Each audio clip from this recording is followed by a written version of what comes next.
100%. Yeah, you really, we do our deals and we own them for very, very, very long periods. I think in the 40 years I've been doing this, 35, maybe I've sold 5 or 6 projects and I own probably, I don't know, maybe 75 or so.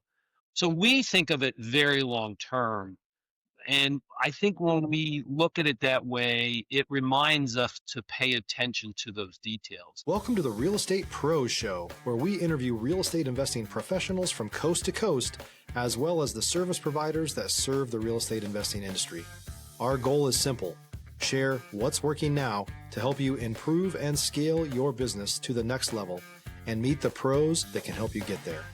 Real Estate Pros is powered by Investor Fuel, America's leader in helping real estate investors and professionals build the business you need to live the life you've always dreamed of. Let's start today's show. Property insurance for real estate investors doesn't have to be difficult, but it does need to be there to protect you when you need it. MyInvestorInsurance.com not only provides insurance at 15 to 30% cheaper than traditional agencies, it's built specifically for real estate investors like you. You can set up an account in about 2 minutes, get quotes on properties, turn on and turn off insurance for your fix and flip or rental properties in around 2 minutes without having to talk to anyone directly, all through our portal. There's no better way or faster way to make sure you've got the coverage you need to protect you, and no more lengthy policies either. Once you're set up, you're billed monthly and prorated by the day for however long your policy is active. It's powered by MSI, the third largest independent MGA, with 1.5 million customers and more than $1 billion in cumulative premiums written. Get set up today in about 2 minutes at myinvestorinsurance.com/fuel. Hey folks, welcome back to the show. Today's guest, Robert Hill, is a commercial real estate developer and investor of shopping centers and freestanding net lease commercial properties for 40 years. He works with tenants to help them expand their store footprint from Massachusetts to Virginia. Robert, welcome to the show. Welcome. Hey, Dylan. Glad I could be here. Hey, thanks for coming on today, Robert. And I always like to start off at the top of the show by asking folks how they got started in real estate. But when we talk about the commercial development world, that's an interesting segment to jump into. How'd you get into commercial development? Well, I was lucky enough. My father, I grew up in Northern Virginia. My father had a residential real estate brokerage firm. So I was exposed to real estate early. I got my license as a freshman in college and sold for him one summer. But I was interested in more complex and larger transactions. So I actually went to the Wharton School at University of Pennsylvania to study real estate with the idea of being in commercial real estate. My first job was for 4 or 5 years with an investment banking firm doing syndications, primarily of apartments and then also in historical projects. And so I always liked the commercial side. I liked the long-term hold of it. I then spent about 25 years in partnership with my brother and some other gentlemen, and we developed a lot of projects together. And then I started this firm, Retail Sites, in 2007 to focus, doing the same thing with, myself and another group of partners. So I've kind of always been interested in real estate. I like the ability to generate wealth and long-term income without having to be forced to do a deal every day, every month. Right. You kind of have you have self-sustaining, income. When we talk about the commercial space and when we talk about, corporate tenants and the like, I've had this conversation with other investors really about, what it takes to have corporate tenants and then to even get a building ready for such a thing. If you have, for instance, multi-use ground floor retail, and then you've got apartments on the remaining floors vertically. Those tenants on the ground floor could be, a bodega, or they could be Chipotle, or they could be, frozen yogurt, or they could be a GNC, a CVS, and so Starbucks, right? And so each one is going to have kind of a different standard for what they need prior to taking over a lease. And so when you're looking at tenants and when you're looking at finding who's going to be the right fit for where, is it very much hey, I'm only going to deal with corporate tenants, or does it depend on the building in itself and the location? Stop living on an island and join the #1 mastermind in America for professional real estate investors. Investor Fuel is a community of hundreds of the nation's top investors working together to build stronger businesses and better lives. In addition to the amazing community of real estate investors acting as a board of advisors for one another, Investor Fuel members have access to 100% funding on purchase and repairs for our members only, a health insurance program, and benefits and discounts that more than pays for the membership of most of our members, meaning it's actually costing you money to not be a member of Investor Fuel. If you're looking to scale your business and build a business that allows you to live the life of your dreams, please visit investorfuel.com today and book a call with our team. We kind of come at it, well, let me back up. Commercial real estate, I think, is a kind of it's a misleading term, because you have the commercial real estate can be apartments, it could be retail, it could be industrial, it could be office, and they're all sort of separate silos. And you find we tend to focus and stay focused on the retail side. Some people go across, some people just do industrial. So, what we focus is on the retail, and we really drive our business from the relationships with the tenants. So our business is representing tenants and helping them find multiple locations. Sometimes that turns into a supermarket saying, go find me a site, or it could be a fast food guy, go find me a site. So we kind of start with the tenants. Occasionally we'll start with the piece of ground.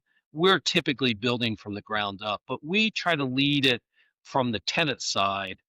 We're a suburban operator. We don't really operate in the city. It's just kind of where our relationships have developed over the years. So again, it kind of starts with the tenant saying, where would you like to be? And then we go out and find the site. Now, sometimes it's a tenant that says, hey, I just need 1 acre of ground, find me that site, build me that project.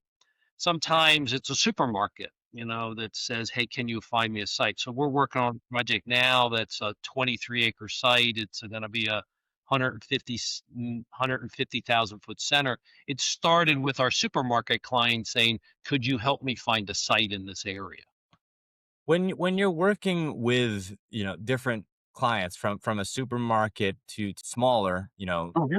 footage wise, these are different segments, right? So one I'm imagining is going to take, slightly longer time, more intensive, but also, of course, the upside is there. For folks who are in this space, do they tend to focus on one specific niche within, and typically, and throughout your history, have you focused on one side of it, for instance, supermarkets specifically, or because the need is there, that folks are able to work with clients from maybe smaller up until something like a supermarket?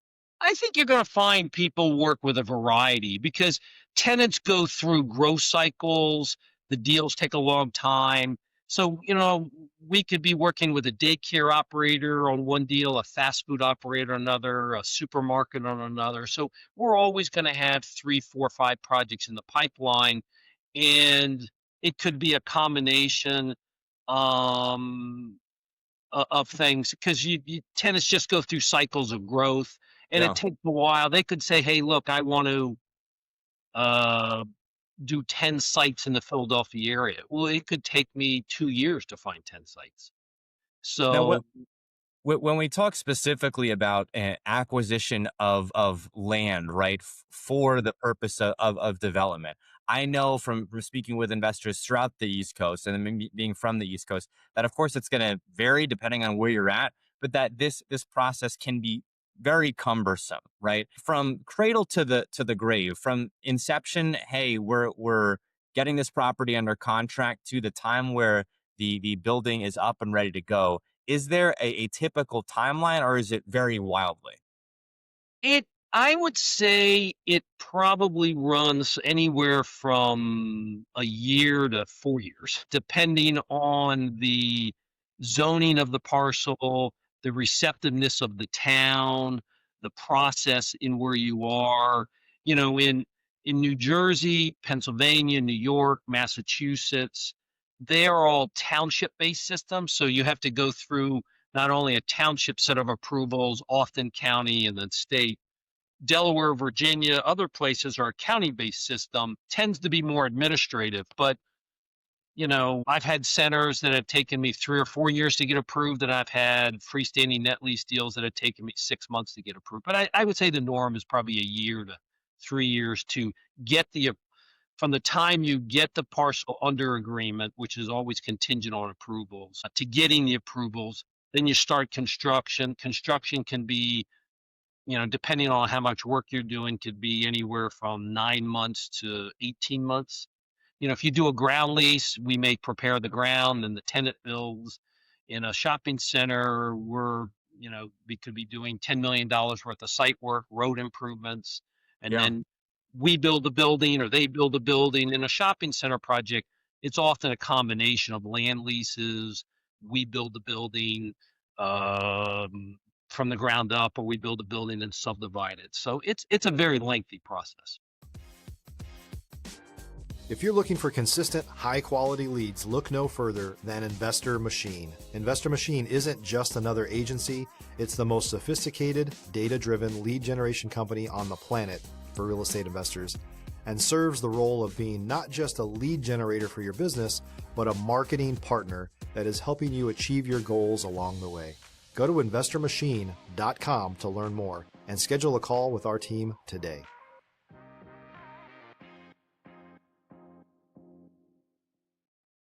When we talk specifically about commercial development, there's a couple things that come to mind that separate this space. Number one is just the scale of it and the scope of it. You mentioned everything from like a daycare to commercial shopping centers and large grocery stores, right?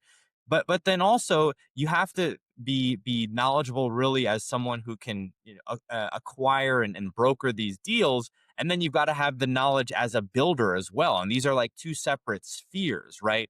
For folks who may be newer developers and may be getting into the space, what would be your feedback for folks who may be starting out or who may be going from single family into some type of development? First, it's going to take longer than you think. And so when you're getting a piece of ground, again, I'll say start with a vacant piece of ground. It doesn't have to be. Sometimes, we've done a project where we bought an old supermarket, knocked it down and redeveloped it. But the process of, getting an agreement takes time. The process of the approvals, if someone tells you it's going to take a year, you should figure it's going to take you 2, because it would normally take you longer. And I think you have to pay attention to the details. You have to know, we see, people who come from the brokerage world and want to be developers, and the ones who pay attention to the details and are interested in the details and understand the financing or bring in appropriate, you're like the conductor of an orchestra. I've got to get the traffic engineers, the civil engineers, the architects, the tenants, the town, the financing. You've got to get all these people kind of marching down the road together and playing well together. And if you have to kind of like that, you have to want to be the leader of that band, I guess. Yeah, I mean, there's a lot of spinning plates in the air, right? When we talk specifically about meshing together all of those pieces, one of the things that comes to mind is something small, can be overlooked and throw off, have a chain reaction in the process. And part of it, I think that becomes tricky then is that, you could have great expertise in a number of those areas, but if one of those becomes a weak link, or if it's a new deal type and that becomes challenging, you really need to either get that knowledge or have a strategic partner in place who can then come in and take care of that. Otherwise, especially at this scale, it quickly becomes costly. 100%. Yeah, you really, we do our deals and we own them for very, very, very long periods. I think in the 40 years I've been doing this, 35, maybe I've sold 5 or 6 projects, and I own probably, I don't know, maybe 75 or so. So we think of it very long term. And I think when we look at it that way, it reminds us to pay attention to those details. But ultimately, you can't know everything. So it's team building. Bring a good land use attorney in. get a good engineer, get a good architect. It's really assembling a team that can help you, particularly when you're just starting out, and just ask a lot of questions. If you're a new or newer real estate investor looking to launch or grow your real estate investing business, please check out Investor Fuel Club. It's a coaching community, but unlike anything you've ever seen before. And you can actually partner with members of our mastermind from coast to coast on deals right in your market. There's no better opportunity to build a consistent business than to literally partner with pros to help you avoid costly mistakes, avoid the need for capital to do deals, and help you eliminate your fears as you're starting your business. Learn more about Investor Fuel Club at investorfuel.com/club. When we talk specifically about the intersection of law and real estate and development, right? I think a lot of people tend to, especially on the single family side, different ballgame, I know entirely, but especially on the single family side, tend to look at like attorneys as the backstop for when things go wrong. But then once you're at this scale, I could of course see that it becomes more of a pivotal, crucial role in all of this, right? There's just more on the line. So you're going to have attorneys involved earlier in the process. What's the typical interaction on a deal with attorneys, and how do attorneys play a role in this process? Well, I'd say there's probably three functions in one of our projects that attorneys involved. First would be in what I would say the real estate transactional side, helping us with the agreement of sale, helping us with the closing. The second legal side would be helping us with the approvals. And that tends to be kind of a subspecialty. A firm, I maybe use one firm for the transactional, another firm for the approvals. And then the third one would be on the lease side. We don't use attorneys as much on the lease side as we used to, just because I've been doing it so long. And then you have the attorneys when you close the loan. Some of those can be intermixed, but typically those are your functions. Transactional, buying, getting a piece under agreement, closing on it, doing your financing, the approval side of things, and then the leasing side of things. And again, in our location, Pennsylvania, New Jersey, New York, since these approvals are granted primarily at a township level, they're very the attorneys tend to be more local. I could bring a Dallas attorney to help me with a lease, or a Dallas attorney to help me with a loan closing. I can't bring a Dallas attorney to help me getting approvals from, a town in New Jersey. They're going to want to see that local person that that they've known, that has been in front of the Right. township before. So those are the functions that we use as attorneys. And often we'll have on a project, I may have three or four attorneys. I may have two land use attorneys in some cases. Yeah, I mean, when we talk specifically about, those relationships, at the level of a township, right? And having someone who understands the relational dynamic of the parties involved beyond the deal itself, right? That's invaluable. And oftentimes on a smaller scale, when, individual builders are dealing with, towns for zoning and permitting, because they don't have that relationship in place, that can be challenging. And again, different mindset. People aren't reaching out to necessarily an attorney immediately because they think, okay, this is a smaller scale, I can handle it on my own. But then hearing, the perspective at the scale where you're at, of course, I'm seeing now, connecting the dots, that attorney who's got that pre-existing relationship, who understands the parties involved, that goes a long way beyond just their experience as, someone who understands the law. It's also someone who understands these relationships.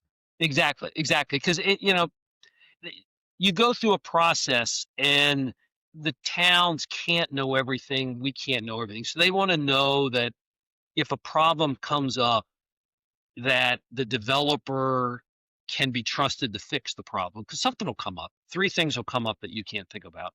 And down the road, if a problem occurs, that the developer will fix it, or they can call the attorney, and the attorney will say, yeah, he's a good developer, he's a good owner, they'll fix it. So it's like anything else. You repetition builds trust, reputation builds trust. So the attorney and your engineer is very, you know, critical to that process. The engineers we can tend to pull geographically a little bit more. attorneys in our area, different states, a little more localized. Yeah, yeah, I can definitely see that being true. We are coming up on time here though, Robert. Where can our audience go? Where can folks go to reach out to you or reach out to your team? Any new projects that you're working on? How can folks maybe get in contact with your team Yeah, if they're so the name of our company is Retail Sites LLC. You can visit us at www.retailsites.net on the web. And if we can help anybody who's thinking of getting into commercial, give us a call. Happy to help. We're always looking for investors for our projects. So if you're an investor looking to invest in commercial real estate, give us a call. Happy to help people kind of learn how to succeed in the real estate world. It's been very good for us. I have my daughter working in the business with me. So if we can help somebody, we're happy to. Robert, thanks for your time today. Thanks for coming on. Thanks, Dylan. Have a great day. Thanks for joining us for today's show. You can learn more about the amazing benefits of the Investor Fuel Mastermind community, including surrounding yourself with hundreds of other rock stars, 100% financing on your deals, and members-only discounts from vendors you're likely already using that, as a member of Investor Fuel, will save you more than the cost of your membership. Visit investorfuel.com to learn more. You can also check out the show's notes for access to free resources, how to get access to world-class lead generation, and even how to work with me directly one-on-one. Don't forget to subscribe so you never miss another episode. See you on the next show.